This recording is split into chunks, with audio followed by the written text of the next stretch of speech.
अस्सलाम वालेकुम viewers, I hope आप सब खैरियत से होंगे। व्यूवर, जैसा कि आप जानते हैं कि हम डिफरेंशियल इक्वेशंस की टाइप्स को पढ़ रहे हैं।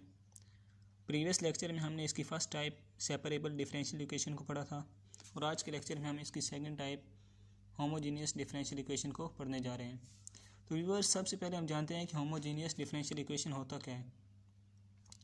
तो इसकी डेफिनेशन ये है कि a differential equation of the form dy/dx is equal to f of x y g of x y is said to be homogeneous differential equation of both functions f of f x y and g into x y are homogeneous of same degree।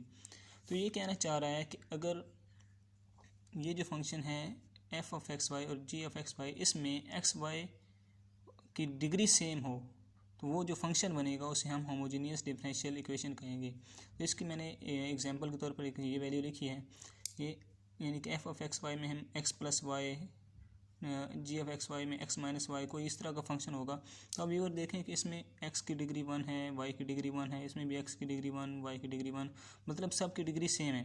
तो जब सब की degree same होगी तो वो जो function होगा, वो जो इक्वेशन होगी, उसे हम होमोजीनियस डिफरेंशियल इक्वेशन कहेंगे।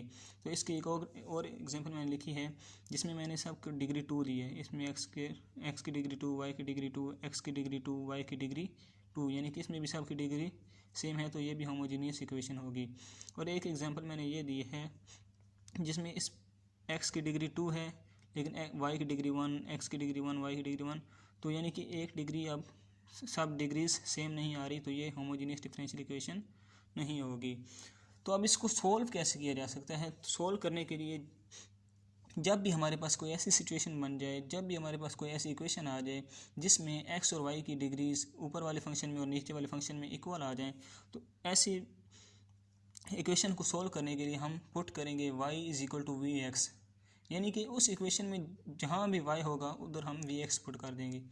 अब हम इसका मज़ीद डेरिवेट करते हैं। इस y को, y का डेरिवेटिव लिया, इस साइड पे भी डेरिवेटिव लेंगे, यहाँ प्रोडक्ट रूल लगेगा, first function as it is आएगा, derivative of second plus second as it is derivative of first, तो v एज इट इज़ आ जाएगा। इसका x का डेरिवेटिव 1 होता है, 1 आ जाएगा, plus x as it is dv/dx आ जाएगा। इसको मज़ीद सिंप्लीफाई करेंगे तो v प्लस एक्स dv/dx आ जाएगा। ये किसकी इक्वल है? ये हमारे पास है dy/dx की। जब ये हम पुट कर लेंगे तो हमारे पास वो जो इक्वेशन बन जाएगी वो सेपरेबल होगी, तो हम उसको मज़ीद सेपरेबल वाली मेथड से करेंगे, जो कि मैं प्रीवियस लेक्चर में आपको बता चुका हूँ। तो नेक्स्ट व्यूवर, हम चलते हैं एक सवाल की तरफ जिससे हमें मज़ीद वाज़ह हो जाएगा कि इसको कैसे हम सोल्व कर सकते हैं। तो व्यूवर, सवाल ये है x minus y d x plus x plus y into d y is equal to 0। अब हमें पता है कि हमारी जो रिक्वायर्ड, हमें जो हल करने का तरीका है, मेन हमें जो रिक्वायरमेंट होती है वो हमें dy/dx की फॉर्म बनानी पड़ती है, तब हम हल कर सकते हैं। तो फर्स्ट ऑफ ऑल हम dy/dx की फॉर्म बनाएंगे। dy इधर ही रहेगा, ये वाली वैल्यू इधर मल्टीप्लाई हो रही है, इधर आके डिवाइड हो जाएगी, ये dx इधर मल्टीप्लाई हो रहा है, इधर आके डिवाइड हो जाएगा, तो ये हमारे पास dy/dx वाली फॉर्म बन जाएगी। अब आप देखें x की डिग्री 1, y की डिग्री 1, x की डिग्री 1, y की डिग्री 1, यानी कि सब की डिग्रीज सेम आ रही हैं, तो ये हमारे पास होमोजीनियस इक्वेशन है। तो अब इसको सोल्व करने के लिए हमने क्या कहा था, हम पुट करते हैं y is equal to v x. तो हम क्या करेंगे, put y is equal to v x. तो मैंने कहा था इन दोनों का डेरिवेटिव ले लेना है। डेरिवेटिव क्यों लेना है? क्योंकि अब हम y को वी एक्स पुट कर रहे हैं, तो हमने dy/dx की जगह पे v वाला वेरिएबल लेकर आना है। तो हमने डेरिवेटिव ले लिया, हमारे पास ये वैल्यू बन गई जैसे कि हमने यहाँ निकाली है। तो अब ये वाली वैल्यू dy/dx की इक्वेशन नंबर ए में पुट कर देंगे। Put value of y and dy/dx in equation A, ये y की वैल्यू और dy/dx की वैल्यू इक्वेशन नंबर ए में पुट कर देंगे। ये थी हमारे पास इक्वेशन नंबर ए, जो कि थी dy/dx is equal to minus into x minus y x plus y. तो अब dy/dx की जगह पे हमने v plus x dv/dx put कर दिया, और minus X as it is आ गया, माइनस y की जगह हमने vx पुट कर दिया, और इधर भी y की जगह हमने vx पुट कर दिया। तो अब इसको मज़ीद सॉल्व करेंगे, ये एज इट इज़ आएगा, इधर हम क्या करेंगे, x कॉमन ले लेंगे, इधर भी x है, इधर भी x है, तो x कॉमन आ जाएगा, नीचे भी x, इधर भी x कॉमन आ जाएगा, ये x इस x से कट जाएगा, पीछे हमारे पास रह जाएगा minus into 1 minus v over 1 plus v. तो अब हमने क्या किया, x dv/dx, ये जो v हमारे पास इधर प्लस हो रहा था, हम इस साइड पे लिया, इधर आके हमने क्या कर दिया, माइनस कर दिया। तो इधर हम क्या करेंगे, इसके नीचे कुछ नहीं है, तो हमने 1 ले लिया, एलसीएम लेंगे, v प्लस 1 हमारे पास एलसीएम आ गया, क्रॉस मल्टीप्लाई करेंगे, इसको इससे मल्टीप्लाई करेंगे, और इसको इससे, पहले इसको इससे मल्टीप्लाई किया, v माइनस वन आ गया, माइनस ये वाला माइनस इधर आ गया, ये v, फिर इसको इधर मल्टीप्लाई कर दिया। अब ये एज इट इज़ चलता रहेगा, इसको हम सॉल्व करेंगे। v minus one as it is आ गया, माइनस इस v को अंदर मल्टीप्लाई किया, v को v से किया, v स्क्वायर बन गया, ये माइनस प्लस माइनस बन गया और ये v बन जाएगा। ये माइनस भी है, ये प्लस भी है, ये आपस में काट जाएंगे, ये v plus one as it is आ जाएगा। तो इसमें से हमने क्या किया, माइनस कॉमन ले लिया, ये वाला माइनस कॉमन ले लिया, हमारे पास बन गया y plus one plus we square. One plus we square नीचे क्या है हमारे पास, v प्लस वन। अब देखें फ्रेंड्स, जैसे कि हमने सेपरेबल इक्वेशन में पढ़ा था कि जब हमारे पास ऐसी कोई फॉर्म बनती है d y by d x, x is equal to, यानी कि एक्स और वाई के हमारे पास वेरिएबल आ जाते हैं, तो हम क्या करते हैं, एक्स वाले वेरिएबल को डी एक्स के साथ लिखते हैं और वाई वाले वेरिएबल को डी वाई के साथ लिखते हैं। तो चूंकि इस इक्वेशन में हमारे पास एक्स और वी के वेरिएबल्स हैं, वाई के नहीं हैं, तो हम क्या करेंगे, वी के वेरिएबल्स को डी वी के साथ लिखेंगे और एक्स के वेरिएबल को डी एक्स के साथ लिखेंगे। तो हम क्या करेंगे, ये वी वाले वेरिएबल इधर डी वी के साथ मल्टीप्लाई हो जाएंगे और ये एक्स और डी एक्स दोनों इधर आ जाएंगे। तो जब हमने सेपरेबल इक्वेशन में पढ़ा था कि जब हम वेरिएबल्स को सेपरेट कर लें, यानी कि वी वाले को वी वालों के साथ कर लें और एक्स वाले वेरिएबल को डी एक्स के साथ सेपरेट कर लें, तो जो हमारा नेक्स्ट फंक्शन होता था वो ये होता था कि हम करते थे इंटीग्रेटिंग बोथ साइड। अब हम इंटीग्रेटिंग बोथ साइड करेंगे, इधर भी इंटीग्रेशन ले लेंगे और दूसरी साइड पे भी इंटीग्रेशन ले लेंगे। तो अब हम क्या करेंगे, v over one plus we square की इंटीग्रेशन अलग ले लेंगे और one over one plus we square की इंटीग्रेशन अलग ले लेंगे और इसकी इंटीग्रेशन एज इट इज़ आ जाएगी।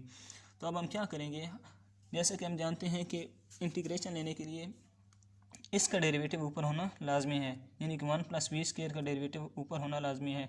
तो वन प्लस वी स्क्वायर का डेरिवेटिव हमारे पास होता है टू वी, वन और वन प्लस वी स्क्वायर का डेरिवेटिव होता है हमारे पास टू वी। तो अब हमारे पास ऊपर है वी, तो टू वी बनाने के लिए हम क्या करेंगे, टू से मल्टीप्लाई भी करेंगे और टू से डिवाइड भी कर देंगे। नेक्स्ट फंक्शन हमारे पास ये बनेगा one over one plus we square D V is equal to minus one minus integration of one over X D X, सही है।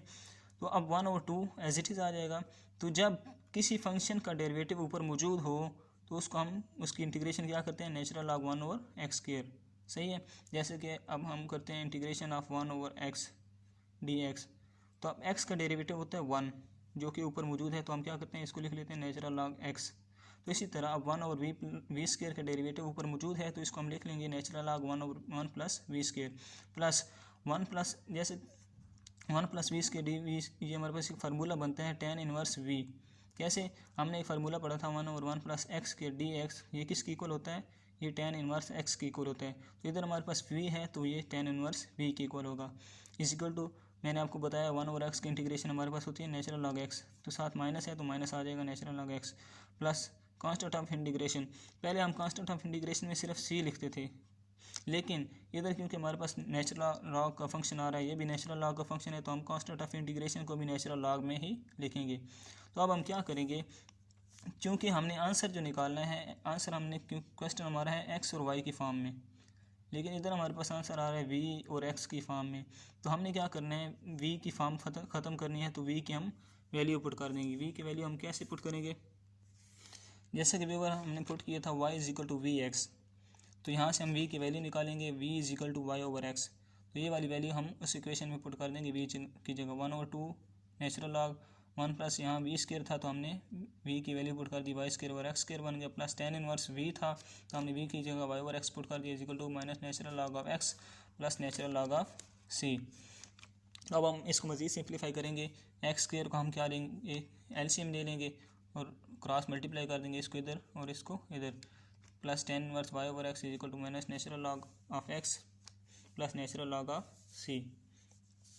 नेक्स्ट हम क्या करेंगे, क्योंकि नेचुरल लॉग की प्रॉपर्टी है कि जब डिवाइड हो रहे हों तो उनमें हम माइनस लिख सकते हैं। फॉर एग्जांपल अगर हमारे पास हो natural log x over y, तो हम इसको लिख सकते हैं natural log x minus natural log y. अलग-अलग करेंगे तो हम दरम्यान में माइनस लगा देंगे। इसी तरह ये डिवाइड हो रहे हैं तो हम क्या करेंगे, natural log x square plus Y square minus natural log x square, हमने अलग-अलग कर लिया, plus tan inverse Y over X as it is आ जाएगा। ये माइनस का नेचुरल लॉग था, इधर अगर प्लस नेचुरल लॉग एक्स से हो जाएगा is equal to natural log of C. मज़ीद हम क्या करेंगे, इस वन ओवर टू को अंदर मल्टीप्लाई कर देंगे, ये one over two natural log x square plus Y square आ जाएगा माइनस। अब नेचुरल लॉग की एक और प्रॉपर्टी है कि अगर ये जो पावर होती है, ये वाली पावर, ये जो 2 है ये शुरू में आ सकती है, 2 नेचुरल लॉग ऑफ एक्स, ये इसकी प्रॉपर्टी है। तो हमने ये प्रॉपर्टी इधर अप्लाई की है, ये वाला 2 शुरू में आ गया और ये वाला 2 नीचे डिवाइड होगा, तो ये आपस में काट गए, यहाँ सिर्फ x रह जाएगा, सही है। Plus tan inverse y over x plus natural log of x is equal to natural log of c। Next हम क्या करेंगे, सिर्फ सिंपली ये करेंगे कि 1/2 natural log x square plus Y square, ये हमारे पास बन गया minus natural log x plus tan inverse y over x plus natural log of x is equal to natural log c। ये अब प्लस का नेचुरल लॉग एक्स है, ये माइनस का है, तो ये आपस में कट जाएंगे, तो जो पीछे रह जाएगी वैल्यू वो हमारा आंसर होगा 1/2 natural log x square plus Y square plus tan inverse y over x is equal to natural log of c, ये हमारा आंसर है। तो व्यूअर आई होप सो कि आपको समझ आ चुकी होगी। अगर आपको समझ ना आए तो आप कमेंट्स में मुझसे पूछ सकते हैं, मैं आपको रिप्लाई कर दूँगा, समझा दूँगा, मज़ीद कोई न्यू वीडियो बना के कोई और सवाल समझा दूँगा आपको। अगर आपको वीडियो पसंद आई हो तो लाइक करें, कमेंट करें और सब्सक्राइब करें। Thank you.